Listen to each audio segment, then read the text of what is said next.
Welcome to the Dance to Heal podcast. I'm your host, Jenny C. Cohen. Join me as I share stories of how life is a dance. I'm a cancer survivor, mother of two, and an award-winning performer who found that mind and body connected movement is vital to healing in a way that is safe and tailored to your life.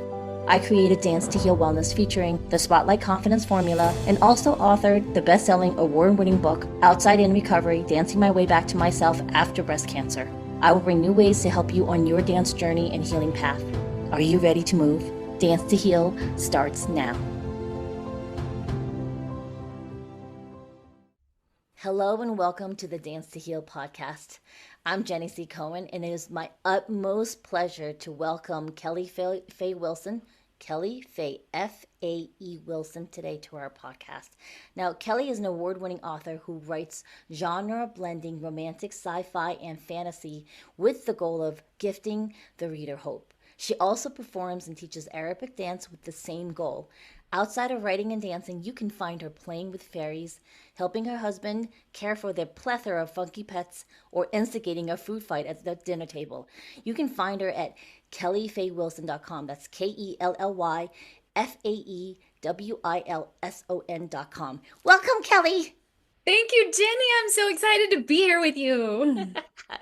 So, will you please just tell the audience what your dance moniker is so we can find you online with that also aspect? Yes, my dance name is Tinuviel. It's Tinuviel. You can look me up on Facebook. And I love my dance name. My husband gave it to me. It's a Tolkien name. Did you know that? Did I ever tell you my dance name story? I did not know that. Okay, so Jenny and I used to be in the troupe together. I can't believe I didn't tell you my dance name. Okay, so the story of Beren and Luthien in the Silmarillion that Tolkien wrote is a story of an elf who's dancing out in the forest, and a human man sees her and falls in love with her, and he doesn't know her name, and he calls her Tinuviel, which means nightingale because she's singing too. So, and the story is my husband and I kind of started dating at a dance in our apartment complex. I grabbed his hand and said, "Come twirl with me," and that was that, and we just never stopped. So he named me that for dance. I love it. I'm getting chills and tears at the same time. How is that possible? Kelly, that's amazing. Like, first of all, I also want to have you tell the audience about like what your husband and you have done together as a couple besides raising this amazing family.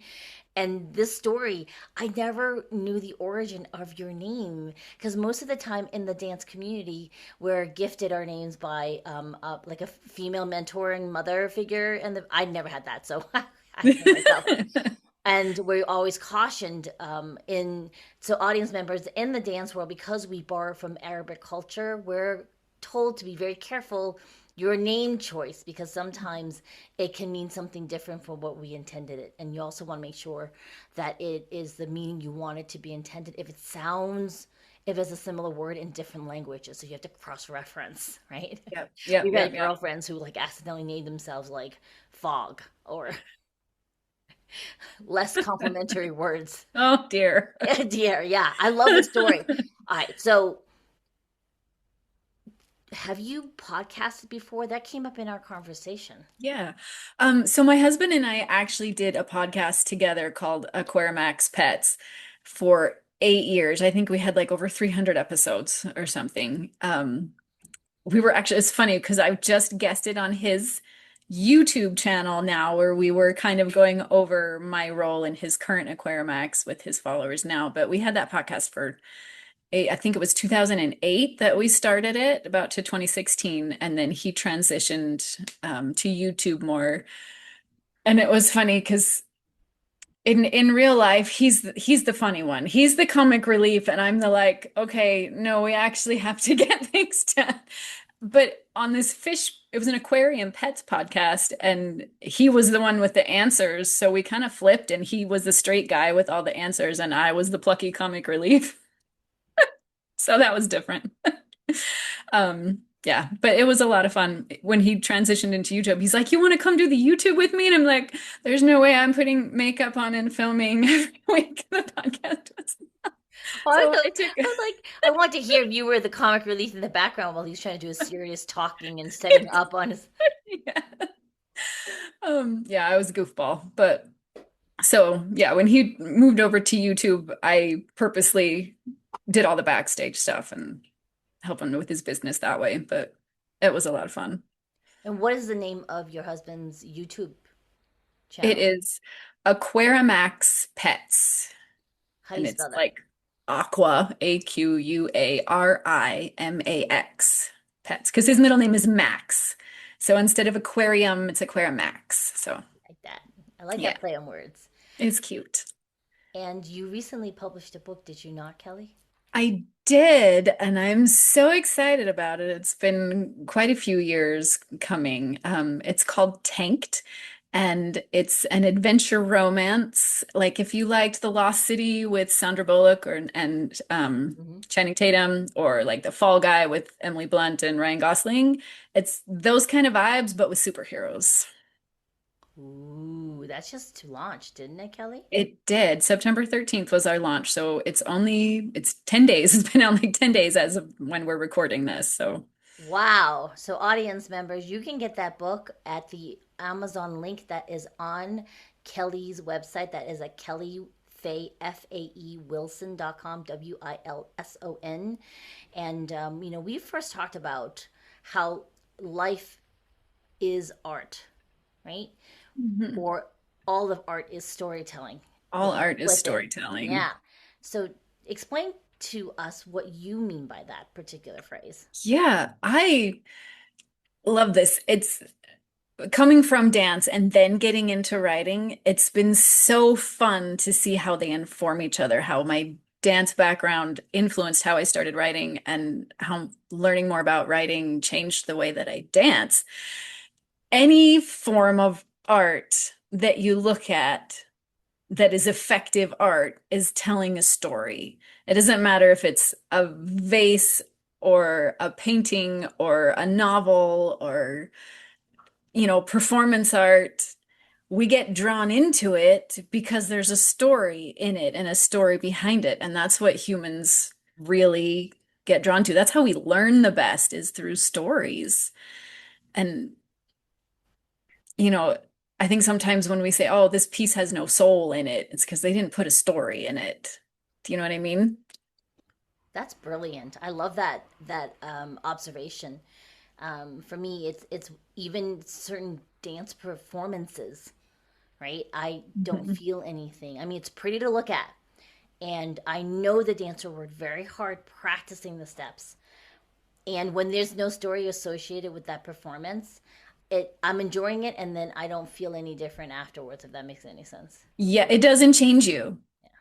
It doesn't stick. I call it sometimes the flavor test. Like when you read a book, you see a movie and it sticks in your head and you're still thinking about it weeks later and it has its own particular flavor. Yeah, there's some that, you watch and there's no story really in them. There's no soul and it doesn't pass the flavor test. It doesn't play well. I mean, right now, as I'm embarking on this business of coaching, right, and using Mhm. dance for transformation for my clients, over and over again, when I'm called to speak, it's through story. All of my coaches now, I know. Do you know? I recently learned that a mentor is someone that you don't pay for guidance. Anybody that you pay for guidance is a coach. As a So coach. yeah, like I'm like, oh, you're right. So all of my coaches, I used to call them my mentors, but they're not. They're my coaches. There's a big push now in the business aspect of attracting people to you or providing services is all through storytelling. Mhm. That's what our spirits are attracted to. That's what our subconsciouses are attracted to, through history. That's how people learned. That's how we passed on knowledge was story. I love that. Yeah. Yeah, I remember even my very first solo. No one understood what my specific details of the story, but they got my feeling. Because Yes. yeah, because when I did my very first big solo outside of New York, it was when I went to TribalCon in Atlanta, and I had been going there for 2 or 3 years, just coming from out of town, supporting it, and I love that community. And then when I was asked to be in the gala show, which was a big deal, right? Very few people got asked. And you go, "Ooh." I was like, "Wow, it was so cool." And it was this a tiny ballroom, maybe 300 people. They were always sold out. They started 2 minutes before the time of show. That's how they were like, "We're starting now. Let's go. Doors are locked." Nice. You can't get. I mean, it did not lock on the inside. People could get out, but you couldn't get in because Wow. they were very high level of caliber of workshops and shows. And I remember that first show, Kelly, I performed about my son being diagnosed with type 1 diabetes and how heartbroken I was as a mother. Now, Mhm. that's one of the few that I danced from a wound and I didn't dance from a healed place. Right? And Mhm. so I had to work myself up into this state that I was feeling. And I remember walking off stage and the person who produced the event came over. She's bawling. She's bawling and she came up and she hugged me and she was like, uh, she just couldn't even speak. She had no idea what I was dancing about, right? But your wound speaks to whatever her wound was. Right, right. Yes. You know, storytelling, though, we rarely encourage people to talk about it from something you're not healed from, right? Because Mhm. the goal in your storytelling is after you've gotten the takeaway, after you've learned the lesson. So Yeah. you've best distilled in your Mhm. life what you learned and what you're hoping other people can learn from it. When you're in the middle of it, that's your private time, folks. Let's be clear, okay? Yeah. Because sometimes in our storytelling, when we're wounded, we can pull people into the trauma when it's not necessary because people don't it can inspire people's subconscious to take in a different way from your intention. Just be aware of that, okay? So Yeah. just Well, and I think that's a really good point that there's there's art making that's just for us. You dance in your living room to work something out. You can write a story and never show it to anybody because it's just for you. It's what you need to get out. And that is just as valid a piece of art as something that you perform or that you put up on Amazon to sell. yep, yep. Versus, stuff that you once you're called to, and this is a big deal, Mhm. folks. If you're called to perform to the public, it no longer belongs to you. You're just a messenger. You become a Yeah, conduit, for it's the true. what people are supposed to understand and receive from that. Whether it's Hmm. through your book, a performance, poetry reading, a song you sing, speaking a story, Yeah, 100%. right? What was the inspiration for your book Tanked, Kelly?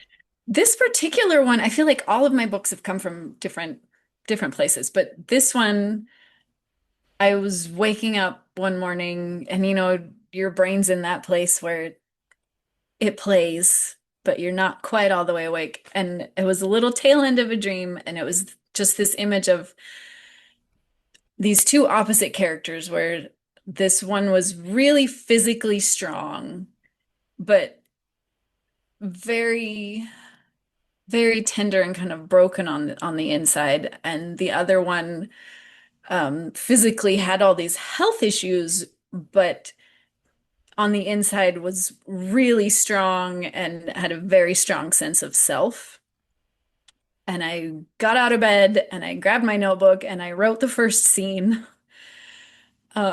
which is still in the book. It's still the first scene of the book. It really didn't change that much in the edits, that first scene. So that was the nugget of the whole story right there. This very tender, shy little guy in this giant exterior. And the whole book he's going through trying to really figure out who he really is. I love that. And I love what comes so when you pick up the book, audience members, it's tanked an adventure romance, right? And then I just love the cover of this kind of strong guy and this petite woman next to him. But then you're like, oh, well, who's really the stronger one of the two? Yeah. Yes. Yes. And Grace is very strong. Like any geeky author, any geeky self-respecting author, I make myself a playlist for the book, right? And the Titanium song, you Yes. know that one? I can't even think of who does it right now, which is silly, but it talks about being bulletproof and everything, and he is bulletproof, but it's Grace's song in the playlist because that's her. Yeah. Well, most women, we really are bulletproof to some point, aren't we? Yeah, I mean, we no are. one acknowledges it, right? And I Mhm. think beyond the, oh, it's International Women's Day or Mother's Day or your birthday, there needs Yes, to be our like 3 days. 3 days. And if you kind of include us in, like in Parents and Grandparents Day or something, I guess, There you go. Maybe sometimes. Yeah, I think I love the fact that you're bringing attention to the inner strength that women normally carry. That's really regularly acknowledged, Hmm. Yeah. right? And she is very strong, and her whole point in this is community, and she builds communities around her, and her whole point is trying to lift up other people and really make this really strong community for everybody to be safe in. Mm-hmm. Mm-hmm. I really enjoy this idea that she brings community to the male lead, right? Yeah, Before he's so isolated.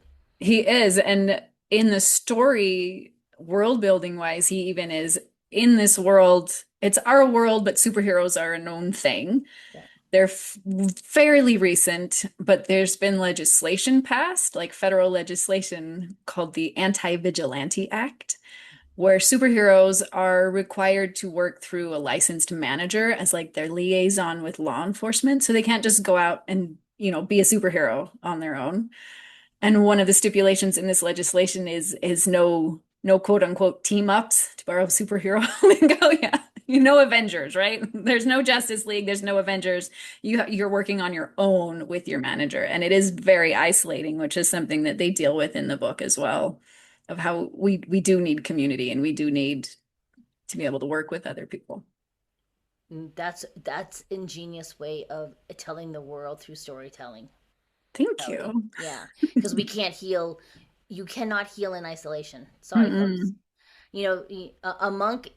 Think about definition of a monk. Okay, they're very, very, very strong in will, but they're also very, very isolated.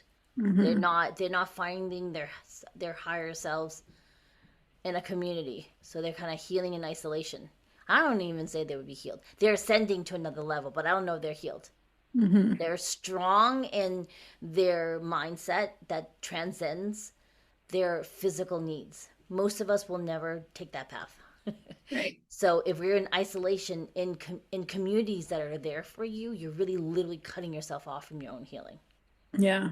Well, and it's interesting too, because I know you wanted to talk about how to get into writing and publishing. And I was, thinking about this before we started recording.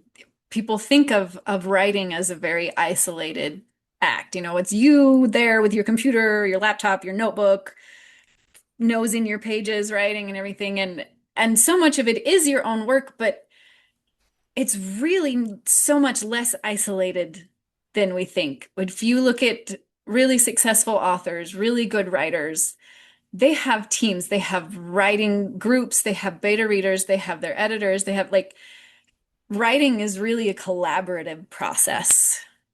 And even if the author is the one with the seed of the idea and the one who puts the actual words on the paper, they didn't create that story on their own. They didn't.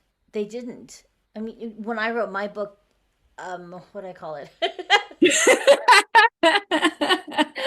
Because I'm formulating my second book, Kelly. So I'm like, what is this one What's called? the other Okay, one called?